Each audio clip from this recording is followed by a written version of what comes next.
বিয়ে একটি সামাজিক বন্ধন, আর একটি ব্যক্তির জীবনে বিয়ের গুরুত্ব অপরিসীম। কারণ প্রত্যেক ধর্মেই বিয়ের বন্ধন পবিত্র বন্ধন হিসেবে স্বীকৃত। কিন্তু এই বিয়ে নিয়ে বিশ্বজুড়ে বিভিন্ন দেশে রয়েছে নানা নিয়ম।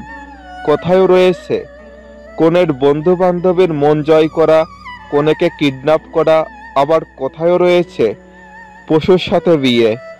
বিশ্বজুড়ে বিয়ের এসব আজব নিয়মের কিছু অংশ তুলে ধরা হলো এই ভিডিওতে। বন্ধুরা, ভিডিওটি শুরু করার পূর্বে একটি অনুরোধ থাকলো, ভিডিওটিতে অবশ্যই একটি লাইক দিবেন এবং এই চ্যানেলে নতুন দর্শক হয়ে থাকলে অবশ্যই সাবস্ক্রাইব করবেন। তো চলুন শুরু করা যাক। বিয়েতে কনের কাপড় খুলে নেওয়ার রীতি শুনতে একটু বাজে শোনালেও এটাই চীনের এক সম্প্রদায় যুগের পর যুগ ধরে করে আসছে। এখানে কোনো মেয়ের বিয়ে হলে বরের বন্ধুরা কনের কাপড় খুলে নেওয়ার চেষ্টা করে, আর বর চেষ্টা করে তার বন্ধুদের হাত থেকে স্ত্রীকে বাঁচানোর। সবাই জানে যে এসব সমাজে একেবারেই গ্রহণযোগ্য নয়, আর তারাও ঠিক এটাই জানে। কিন্তু সেখানকার নারীরা এটা না চাইলেও তাদেরকে তা করতে হয়, কারণ এই অনুষ্ঠানে অংশগ্রহণ না করলে তারা মনে করে তাদের বৈবাহিক জীবন খুব দ্রুতই ধ্বংস হয়ে যাবে। কিরগিজস্তানের অদ্ভুত নিয়ম। একটা সময় ছিল যখন বাড়িতে অবিবাহিত মেয়ে থাকলে চিন্তায় রাতের ঘুম উড়ে যেত মা বাবার। এমনই হতো কিরগিজস্তানে। কিরগিজ রীতি অনুসারে বিয়ের আসরে কান্নার শব্দকে শুভ মনে করা হয়।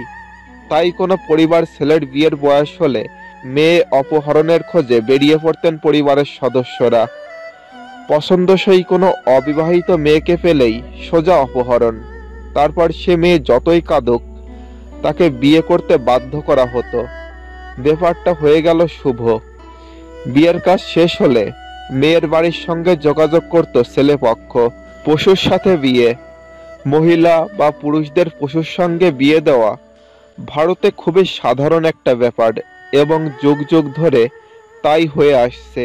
আর তাদের সঙ্গেই এই বিয়ে দেওয়া হয় যাদের জীবনে মঙ্গলিক দোষ আছে।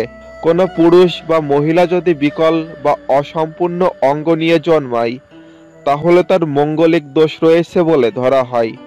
তারা এমনটাই মনে করে যে কোনো মহিলা বা পুরুষকে পশুর সঙ্গে যদি প্রথম বিবাহ করানো হয় তাহলে তার মাঙ্গলিক দোষ কেটে যাবে।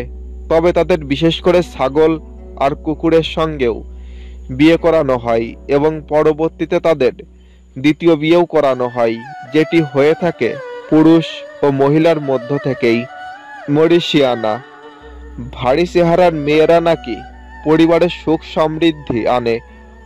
অন্তত উত্তর আফ্রিকার ছোট দেশ মরিশিয়ানার বাসিন্দারা এমনটাই মনে করেন।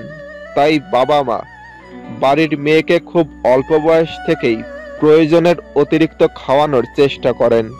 খাদ্য তালিকায় বড় অংশ জুড়েই থাকে ফ্যাট সমৃদ্ধ খাবার, যাতে বিয়ের সময় কেউ খুঁত ধরতে না পারে হবু কনের। তবে অল্প বয়স থেকেই ফ্যাট জাতীয় খাবার খেয়ে অনেক সময় অসুস্থ হয়ে পড়ে তারা। তাতে অবশ্য কিছুই যায় আসে না। এই প্রথা এখনো চলছে। চীন। যে কোনো উপায়ে হবু স্ত্রীর বন্ধুদের মন জয় করতে হবে স্বামীকে, তাহলে মিলবে বিয়ের অনুমতি। বিয়ের আগে হবু স্ত্রীর ৩-৪ জন বন্ধু বরকে ঘিরে বসে।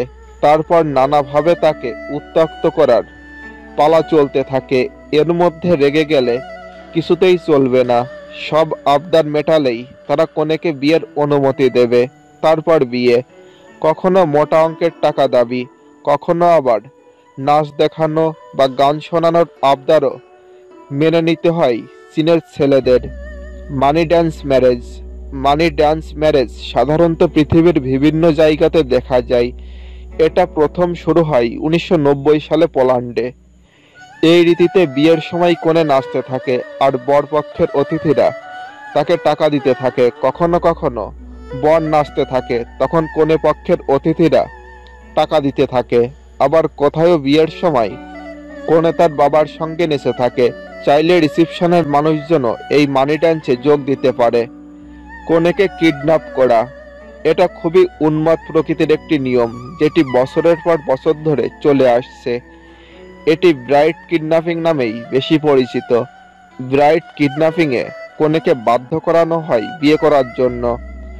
রাস্তায় চলাফেরারত অবস্থায় পূর্বে ঠিক করা মেয়েটিকে তুলে নিয়ে যাওয়া হয় এবং তাকে কোনো একটি জায়গায় বা নির্দিষ্ট কক্ষে ততক্ষণ আটকে রাখা হয় যতক্ষণ না বরের পরিবার হতে কেউ এসে কনেকে স্কার্ফ পরিয়ে বিবাহ কার্য সম্পন্ন না করে। বন্ধুরা, ভিডিওটি কেমন লাগলো তা অবশ্যই কমেন্টস বক্সে জানিয়ে দিবেন।